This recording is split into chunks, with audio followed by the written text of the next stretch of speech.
लोकसभा चुनाव 2024 के मद्देनजर 19 अप्रैल को पहले चरण का मतदान हुआ। बिहार में 4 सीटों पर मतदान हुआ। औरंगाबाद, नवादा, गया और जमुई 2 सीटों का हमने हाल बता दिया, कौन जीत रहा है, कौन हारा, और 2 सीट बच गए तो उसका हाल अब जानेंगे। नवादा और जमुई में रवि सर क्या हो रहा है? देखिए, नवादा में जो इस बार भारतीय जनता पार्टी ने जो लोजपा की सीट थी वो चंदन सिंह को इस बार रिप्लेस करते हुए वह सीट भारतीय जनता पार्टी ने विवेक ठाकुर को दिया। इस बार जो बड़े भूमिहार समाज के बड़े नेता कहे डॉक्टर सीपी ठाकुर के पुत्र हैं इस, और वो राज्यसभा सांसद हैं विवेक ठाकुर, उन्हीं पर दाव खेला है। और उधर से आपको श्रवण कुशवाहा आप आरजेडी से लड़ते हुए नजर आए। श्रवण कुशवाहा को भी, जैसे कौशलेंद्र जी ने कहा दूसरी सीट के बारे में, अभय कुशवाहा के बारे में, जो कि किस तरह से, तो इनको श्रवण कुशवाहा को भी ला करके एयर ड्रॉपिंग कैंडिडेट कह लीजिए तो वह भी थे।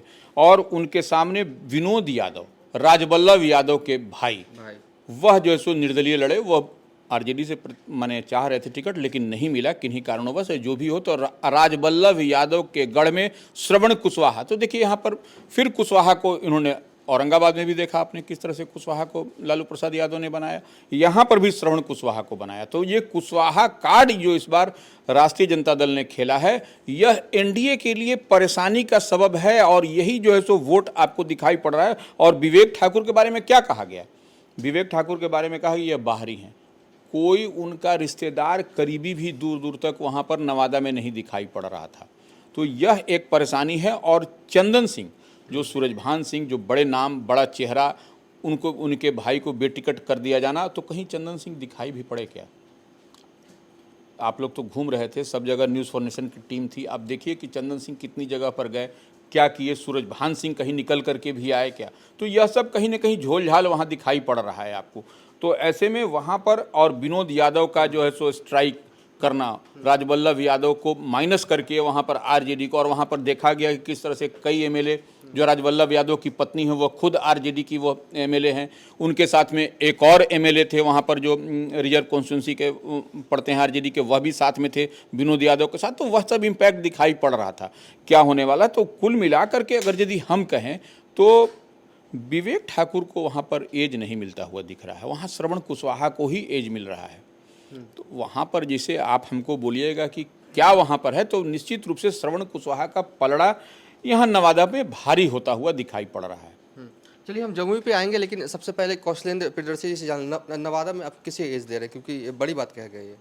नवादा में चूँकि विवेक ठाकुर बाहरी उम्मीदवार थे, स्थानीय जो विधायक थे, जो पूर्व विधायक थे, कार्यकर्ताओं की नाराज़गी थी। लोग चाहते थे कि यहाँ से जो प्रॉपर लोग हैं वही चुनाव यहाँ से लड़ें, लेकिन वे सफल नहीं हो पाए।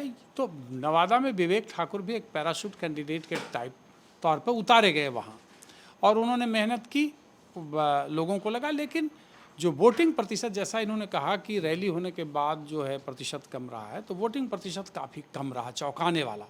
अगर औरंगाबाद 50 रहा, गया 52 रहा, जमुई 50 रहा, तो वहाँ 41% वोटिंग हुई, जो बहुत ही, मतलब एक प्रकार से आप कह सकते हैं कि एक गंभीर विषय है कि नवादा जैसे जगह पे जहाँ भूमिहारों का काफ़ी मतलब ये है, और तो वहाँ कैसे वोटिंग प्रतिशत कम हुआ। गुंजन सिंह जो हैं वो वहाँ खड़े थे विद्रोही उम्मीदवार के तौर पे, और वो अपनी रैली वैली कर रहे थे।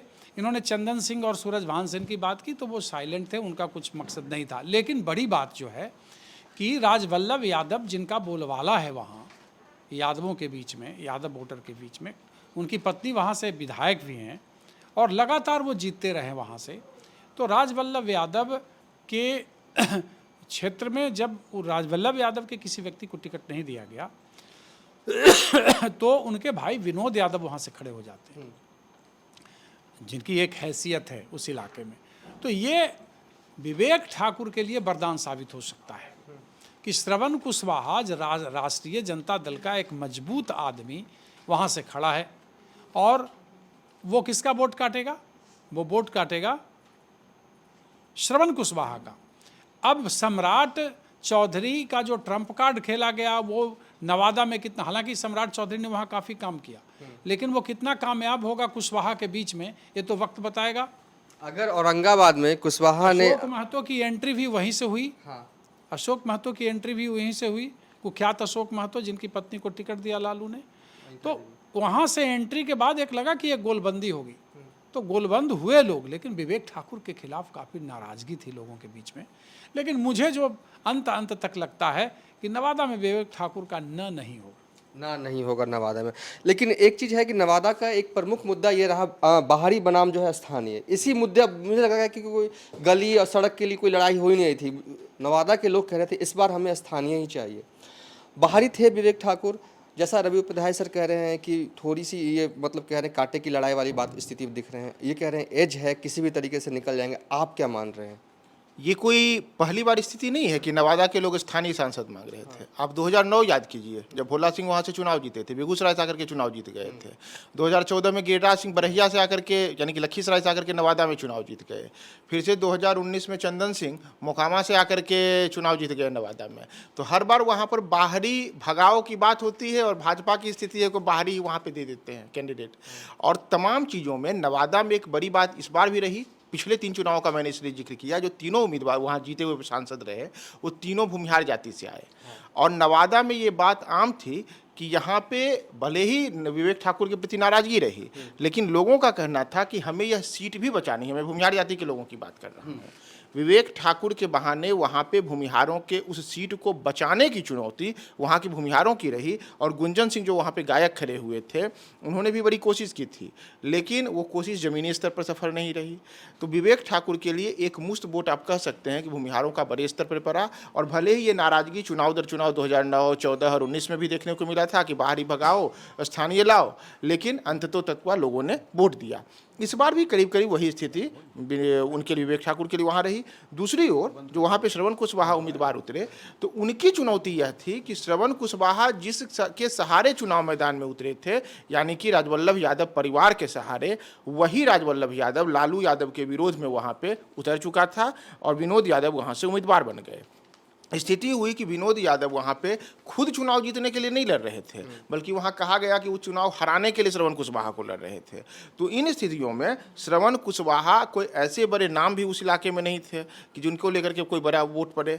तो श्रवण कुशवाहा ने कोशिश तो बड़ी की, लेकिन यादवों में सेंधमारी करने में मुझे नहीं लगता है कि श्रवण कुशवाहा बड़े स्तर पर सफल हुए होंगे। और लालू यादव उस स्तर पर वोट नहीं खींच पाए हैं जैसा कि राजवल्लभ यादव के नाम पर वहाँ होता रहा है। अच्छा, एक पॉइंट इसमें यह है कि कुशवाहा प्रयोग था लालू का नवादा में। अगर कुशवाहा के जो हैं वहाँ पे, अगर नवादा में अगर वोट कर देते हैं श्रवण कुशवाहा को, तो आप कितना नुकसान मानते हैं? नहीं, नुकसान यह है कि जो पूरे के पूरे बिहार में आप देखिएगा तो 4.25% बिहार की आबादी कुशवाहों की है। तो 4.25% आबादी में एक छोटी सी आबादी नवादा में आती है। तो अगर सबने वोट कर भी दिया, 100% भी वोट कर दिया, तो 1 लाख वोट पड़ेगा। तो उसके बाद भी एज तो आप घटेगा, तो एनडीए का वोट ना, एनडीए का वोट घटेगा, लेकिन एनडीए को जो अन्य जातियों के वोट हैं, क्योंकि जैसे ही राजद के वोट कोई भी कैंडिडेट आते हैं, आम जगहों पर यह है कि अन्य जातियों के जो आप कह सकते हैं जो बिहार में पचपौनिया जातियां हैं, वो राजद के खिलाफ गोलबंद होने का इतिहास रहा है। इतिहास के आधार पर बात करें तो इस बार भी वही हो सकता है। दूसरी ओर राजवल्लभ यादव के भाई विनोद यादव के चुनाव मैदान में उतरने से कई जो वहाँ पे यादव बड़े स्तर पर प्रभावित करने वाले रहे, वो लोग खुलकर मैदान में नहीं आए, जिसका असर रहा कि मतदान प्रतिशत भी शायद इसी वजह से वहाँ पे कम गया, क्योंकि मतदाताओं में कोई उत्साह नहीं रहा। और इसका एज घूम फिर करके विवेक ठाकुर की जीत की ओर जा सकता है। चलिए, विवेक ठाकुर जो है वो जीत सकते हैं प्रियदर्शन जी के मुताबिक। अब चलते हैं हम जमुई में। जमुई हॉट सीट, जमुई इस मायने में हॉट सीट क्योंकि चिराग के जीजा जी जो हैं वो एनडीए के उम्मीदवार थे और पीएम नरेंद्र मोदी का चुनावी कैंपेन की शुरुआत बिहार में वहीं से हुई।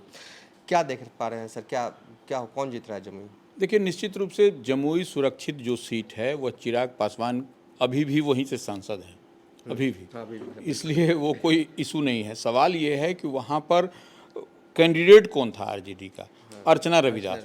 अर्चना रविदास एक कॉम्बो लेके चल रही थी, अपने रविदास समाज से हैं, उनके पति जो है सो यादव, ये है ना, ही न था। जब आरजेडी के टिकट पर आप चुनाव लड़ते हो तो ये कॉम्बो लेने की जरूरत ही क्या है? यादव का वोट तो ऐसे भी पड़ेगा। नहीं, वो एक मैसेज भी पास होता है कि देखिए रविदास हैं और वो कॉम्बो लेके चल रहे हैं, तो यह एक मजबूत स्तंभ दिखाई पड़ता है कि हाँ ठीक है, ये इधर कोई झोल झाल इधर उधर नहीं होगा। तो वहाँ पर आपको, और अरुण भारती, आप जैसा सब लोग जान रहा है, पब्लिक डोमेन में है कि वो चिराग पासवान के बहनोई हैं, तो चिराग पासवान ने उनके लिए बैटिंग बॉलिंग किया और देखिए उसको थोड़ा सा हम लोग चलेंगे अर्चना रविदास के बारे में, तो आरजेडी के वहाँ पर पहले सांसद भूदेव चौधरी हुआ करते थे, तो माने जेडीयू के सांसद थे, अब वो आरजेडी के एमएलए हैं, वहीं से विधायक भी है। विधायक हैं। तो वो एक उनके साथ में वह फैक्टर भी काम कर रहा था अर्चना रविदास के साथ, क्योंकि भूदेव चौधरी पहले जमुई सुरक्षित से एमपी रह चुके हैं, तो वह आरजेडी फोल्ड में वहाँ से एमएलए हैं, तो वह एक मजबूत, देखिए लड़ाई वहाँ पर मजबूत हुई है।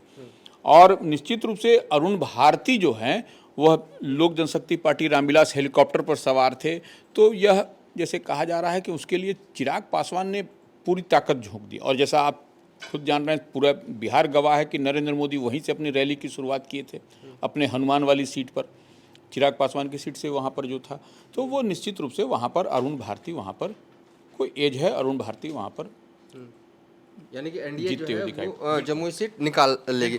कौशलेन जी, आप क्या देख पा रहे हैं, क्या एनडीए के लिए आसान है जमुई, या कि टक्कर दे पाएंगी अर्चना रविदास? जमुई में भी वोटिंग कम होने से एनडीए चिंतित है, लेकिन वहाँ चिराग पासवान पहले से सांसद रहे और अरुण जो बहनोई थे उनको उन्होंने उतारा। रवि जी ने चीज़ें ठीक कही हैं, लेकिन जो मुझे लगता है कि मैं कल भी इस बात से बाबत आपसे बात कर रहा था कि लोजपा जहाँ जहाँ चुनाव लड़ी, चिराग पासवान की बात छोड़ दे, तो वहाँ कोऑर्डिनेशन में काफ़ी लोगों के बीच में कमी रही। मतलब जो एनडीए के पूरा घटक दल है उसमें, हाँ, भारतीय जनता पार्टी और जो जनता दल के लोग थे, उनसे उनका कम्बिनेशन जो था, उनसे उनका जो ये है, वो कहीं ना कहीं तालमेल की बहुत ज़्यादा कमी रही। तो उसका असर भी चुनाव पर दिखा। मतलब ये कहा जाता है कि जब इनकी वोटिंग हो रही थी, वोट चल रहा था, तो लोग आराम से, बाकी जो दल के नेता थे वो आराम फरमा रहे थे। मतलब इनकी तरफ से बूथ पे जो चीज़ें जाती हैं, जो समय से उपस्थित होना चाहिए, उसमें कहीं ना कहीं कुछ समस्याएं आई, देर हुई, ठीक है ना। तो जमुई को लेकर चीज़ें कई हाँ, लेकिन एक है कि सुमित सिंह जो पिछली दफ़ा ये थे, तो सुमित सिंह का सहयोग था, सुमित सिंह उस दौर में बागी भी थे, वो खिलाफत कर रहे थे, भीतरघात की आशंका थी। लेकिन दूसरी तरफ कई तरह की चर्चाएं जो हैं वो हैं, खासकर जम्मू।